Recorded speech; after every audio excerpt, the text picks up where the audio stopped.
Separation of church and state. All right.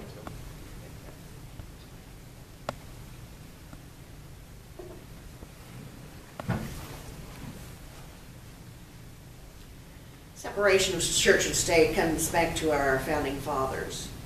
And the thing that concerns me right now, too, is with this fundamentalist movement, we're seeing a strong push for vouchers, which will take public tax dollars and put into private education, which many of them are church goals.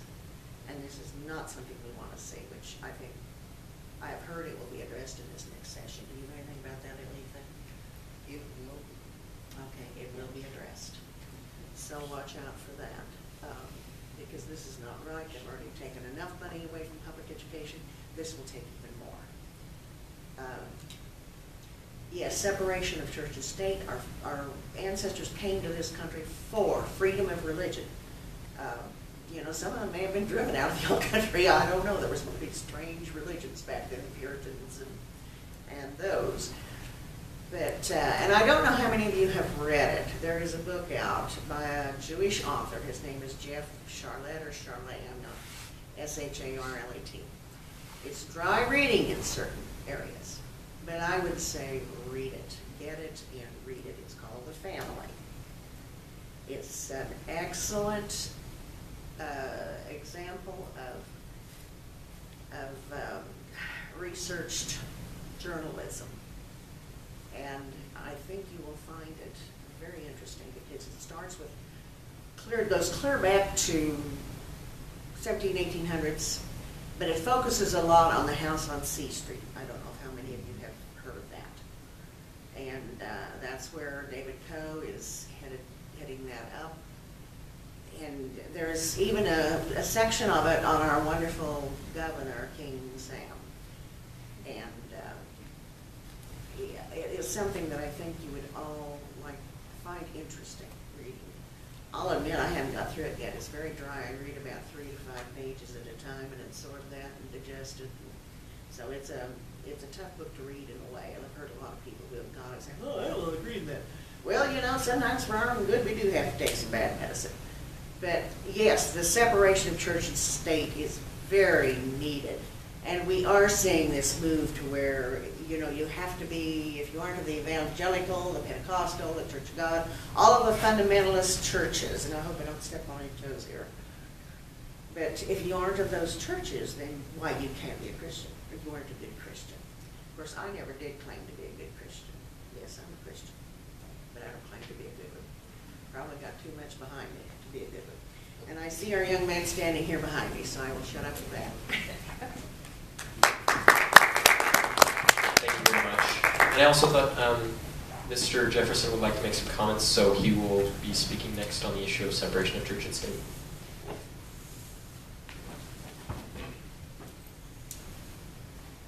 I want to hear the slogan in your campaign next time. Pat Cantwell can rant well. I want to push that. Anyhow, but one thing I would say is I don't mind stepping on a few toes. But Thomas Jefferson took the Holy Bible, 66 books of the Bible, and he took out references to what he considered to be mysticism and left in the philosophy and teachings. And he actually published it as the Teachings and Philosophies of Jesus of Nazareth, which later became known as the Jeffersonian Bible. Our founding fathers absolutely believed in separation of church and state.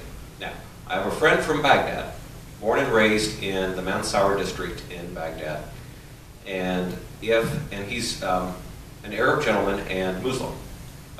He has abandoned that, and he's kind of shopping around, I guess would be the best way to say it. He's trying to find the right religion, and I don't know that there is a right one, and that's why we have to have freedom of religion, because we don't know which one's the right one.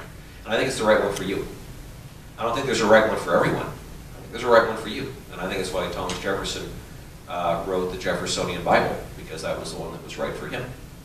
I think people have to find what's right. Some churches allow same-sex marriage, and some vehemently, if you even consider it, are kicked out of the church. Some churches vote if they should keep members in or not. And they actually have a process. Are you good enough to be in our church? And, you know, I mean, but that's what you get with religion. Now, the reason I brought up my friend who was a Muslim in Baghdad, he lives here now, but he said the way that they would settle religious differences was what they called an orange party. And an orange party is where on the other side of the wall is the person you disagree with, and you throw hand grenades over it. And that's the way they settle it. So, and we don't have that here. Where he lives, you have a small community of people that are Jewish, a small community of people that consider themselves to be Arab Muslim.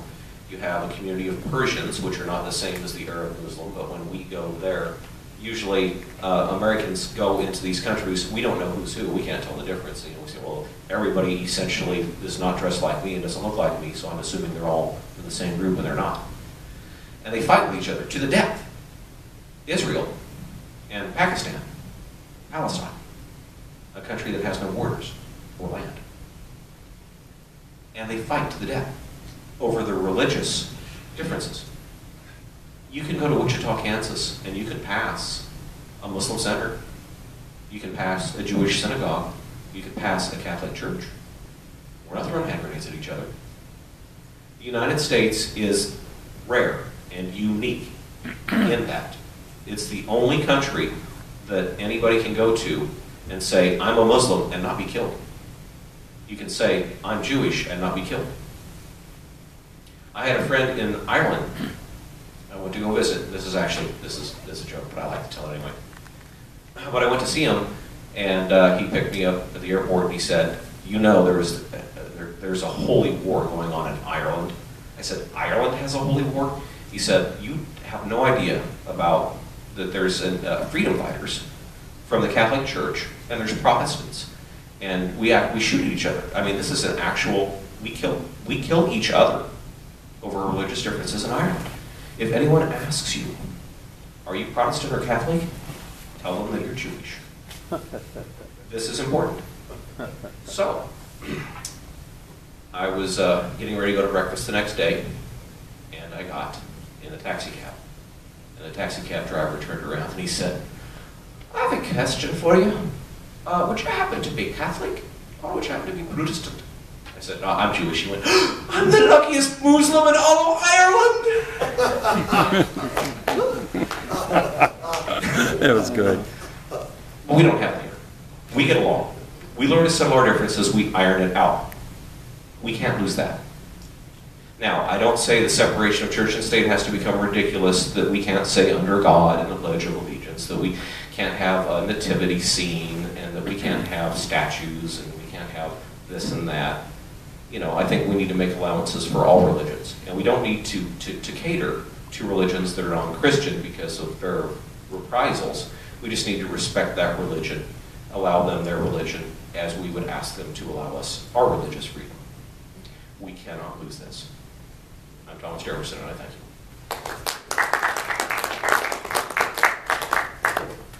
All right, thank you very much, Mr. Jefferson. Are there any further questions or comments on separation of church and state? I was going to comment, but Mr. Jefferson did a fine job of that. All right. Basically. Well, thank you very much.